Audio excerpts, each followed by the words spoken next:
think we have to look east to what's coming, but I'll just say the symptoms are fairly clear that the U.S. dollar and the U.S. Treasury aren't as loved or trusted or as respected as they were even 5-10 years ago.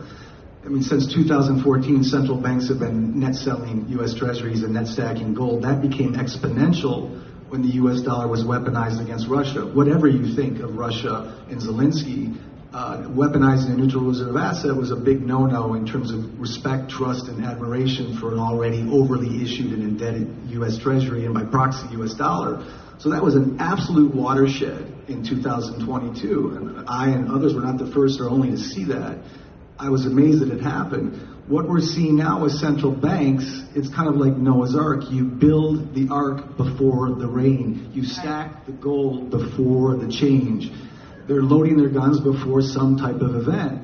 Whatever headline, black swan, false flag, who knows? But something will come to precipitate a change, and I think the template isn't replacing the U.S. dollar as a world reserve currency by the yuan or the ruble or the real or the rupee. It's never going to happen. It will be a repricing of the dollar. In the meantime, I think gold will play a far more prominent role as a net settlement asset, not as a... No country wants to back its currency with gold because that limits their ability to debase their currency when necessary. So even the BRICS don't fully trust each other, but they trust gold.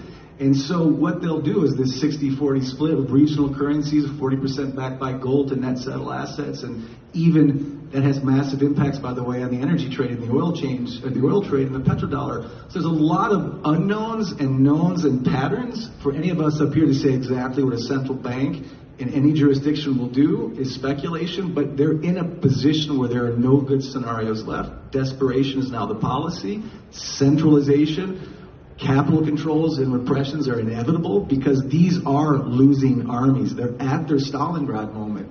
But even the Wehrmacht didn't surrender in 43. Robert E. Lee didn't surrender at Gettysburg. 2 more years of casualties before an actual pivot. And we're in that Gettysburg Stalingrad moment right now, and we're all wondering as soldiers in that army, casualties in that space, how to protect ourselves and how to prepare. But I think, ironically, the East, love them or hate them, I don't want to live in Shanghai or St. Petersburg, but they've seen this right on the wall for decades.